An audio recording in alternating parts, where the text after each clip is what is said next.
خوش آمدید۔ آج ہم ایک آڈیو بک کے کچھ اہم حصوں پر بات کر رہے ہیں۔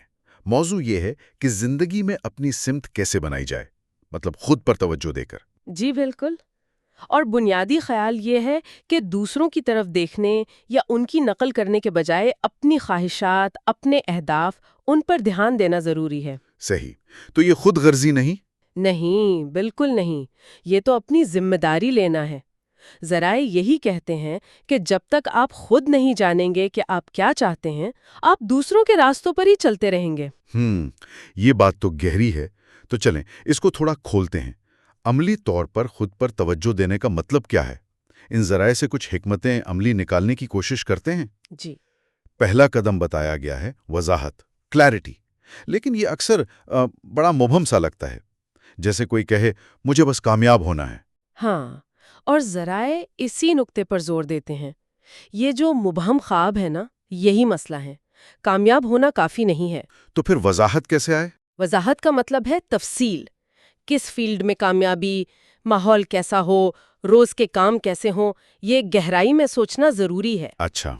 اس سے وہ باہر کا شور کم ہوتا ہے، دوسروں کی توقعات، معاشرتی دباؤ، اور اہم بات یہ ہے کہ وضاحت صرف سوچنے سے نہیں آتی، تو پھر عمل کرنے سے، کچھ کرنے، تجربہ کرنے اور پھر اس پر غور کرنے سے آتی ہے۔ اچھا، یعنی کر کے دیکھو تو پتہ چلتا ہے۔ ہم۔ جی، تو جب وضاحت مل گئی، اگلا قدم؟ ذرائع صلاحیتوں، سکلز پر بہت زور دیتے ہیں۔ جی ہاں، بالکل۔ کیونکہ صرف خواہش تو کافی نہیں ہے۔ اگر آپ کوئی مستقبل بنانا چاہتے ہیں تو صحیح اوزار یعنی صلاحیتیں ہونی چاہیے۔ اور یہ صرف معلومات جمع کرنا نہیں ہے۔ نہیں، یہ صرف علم نہیں ہے، یہ حکمت عملی سے وہ ہنر سیکھنا ہے جو آپ کے مقصد سے سیدھا جڑا ہو۔ اس میں مستقل مزاجی چاہیے۔ بعض اوقات مشکل چیزوں کا سامنا بھی کرنا پڑتا ہے، جیسے شاید عوامی تقریر یا پیسوں کا حساب کتاب سمجھنا۔ وہ چیزیں جن سے ہم بچتے ہیں۔ بالکل۔ اور تکنیکی مہارتوں کے ساتھ ساتھ وہ نرم مہارتیں جیسے جذباتی ذہانت، بات چیت، خود پر قابو رکھنا، یہ بھی اتنی ہی اہم ہے۔ ٹھیک ہے۔ اور ان صلاحیتوں پر کام کرتے ہوئے ایک بڑا مسئلہ آتا ہے، شور، ڈسٹریکشنز، دوسروں کی رائے، سوشل میڈیا، نئے رجحانات۔ اس سے کیسے نمٹیں؟ دیکھیں نا، یہ آج کل ایک بہت بڑا چیلنج ہے۔ ذرائع کا مشورہ ہے کہ پہلے تو یہ پہچانیں کہ کون سی آوازیں، کون سی رائے واقعی اہم ہے۔ کون سی اہم ہے؟ شاید وہ لوگ جو آپ کے ویژن کو سمجھتے ہوں۔ باقی سب کو نظر انداز کرنا سیکھنا ہوگا۔ ٹیکنالوجی کے لیے حدیں مقرر کرنا، سوشل میڈیا پر موازنہ نہ کرنا، اور اپنے منصوبے پر قائم رہنا۔ جی سب سے اہم۔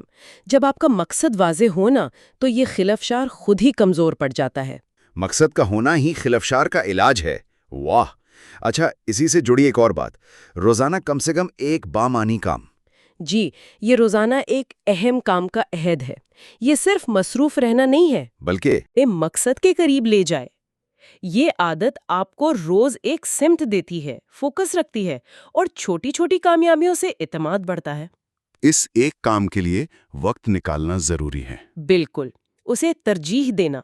اور ذرائع صرف نئی چیزیں شامل کرنے کو نہیں کہتے، کچھ چیزیں چھوڑنے پر بھی زور ہے۔ ہاں، وہ کیا ہے؟ ہاں، یہ بہت اہم ہے۔ ہاں، ترقی کے لیے جگہ بنانی پڑتی ہے۔ جگہ بنانی پڑتی ہے۔ مطلب وہ عادتیں یا سرگرمیاں چھوڑنی پڑتی ہیں جو آپ کو پیچھے کھینچتی ہیں۔ جیسے فضول کاموں میں وقت ضائع کرنا، منفی لوگوں سے ملنا جلنا، ہمیشہ آرام دہ دائرے میں رہنا۔ بہانے بنانا، ٹال مٹول کرنا۔ جی، ناکامی کا خوف، ہر وقت شکایت کرنا، ان رکاوٹوں کو پہچاننا اور پھر شعوری طور پر ختم کرنا، یہ ضروری ہے۔ تو گویا منفی ہٹاؤ اور مثبت بامقصد کاموں پر توجہ دو، یہ دونوں ساتھ چلتے ہیں، یعنی وقت کا صحیح استعمال۔ بالکل، اپنا وقت صرف ان کاموں پر لگائیں جو آپ کو آگے لے جائیں۔ اس کے لیے نہیں کہنا سیکھنا پڑتا ہے، خلفشار سے بچنا، ایک وقت میں ایک کام پر توجہ، طویل مدتی سوچ۔ جی، اور یہاں تک کہ آرام بھی منصوبہ بندی سے کرنا۔ ان سب میں اپنی اندرونی آواز سننا وہ کتنا اہم ہے؟ ہم اکثر دوسروں کی رائے میں بہہ جاتے ہیں۔ یہ بہت اہم ہے۔ ذرائع کہتے ہیں دوسروں کی رائے سنیں مگر فلٹر کریں۔ اپنی اندرونی رہنمائی، وہ جو گٹ فیلنگ ہوتی ہے، اس پر بھروسہ کرنا سیکھیں۔ اور یہ بھروسہ کیسے آئے گا؟ مشق سے۔ تنہا وقت گزارنے سے، اپنے احساسات پر غور کرنے سے، یہ سمجھنے سے کہ دوسروں کی رائے کے پیچھے ان کے اپنے کیا مقصد ہو سکتے ہیں۔ دباؤ میں فیصلے نہ کریں۔ بالکل، سوچ سمجھ کر۔ لیکن مشکل دن تو آتے ہیں جب بالکل ہمت نہیں ہوتی، تب کیا حوصلہ افزائی تو ہر وقت نہیں رہتی؟ اور یہی نظم و ضبط کام آتا ہے۔ موٹیویشن پر انحصار نہیں کر سکتے، تو پھر کیا کریں؟ بس اگلے چھوٹے قدم پر توجہ دیں، اپنا کیوں، اپنا مقصد یاد رکھیں، کوشش جاری رکھیں، پرفیکشن کی فکر نہ کریں، منفی سوچوں کا مقابلہ کریں، اور اگر ضرورت ہے تو ارادے سے آرام کریں۔ یہ مشکل دن ہی اصل میں کردار بناتے ہیں۔ جی، چیلنجز ہی ترقی کے مواقع ہیں۔ یہ سب باتیں مل کر ایک تصویر بناتی ہیں کہ جو زندگی ہم چاہتے ہیں وہ حادثاتی نہیں ہے، وہ روز کے فیصلوں اور عمل سے بنتی ہے۔ بالکل، آپ کے اعمال آپ کے ویژن سے ہم آہنگ ہونے چاہیے۔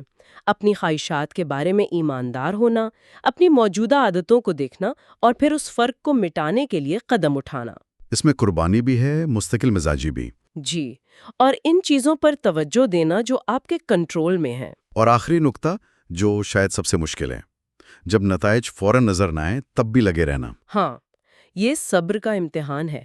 ذرائع کہتے ہیں کہ سست پیش رفت ناکامی نہیں، یہ تعمیر کا حصہ ہے۔ عمل پر بھروسہ رکھیں۔ جی، لمبا سوچیں، چھوٹی جیتوں کو نوٹ کریں، دوسروں سے موازنہ نہ کریں۔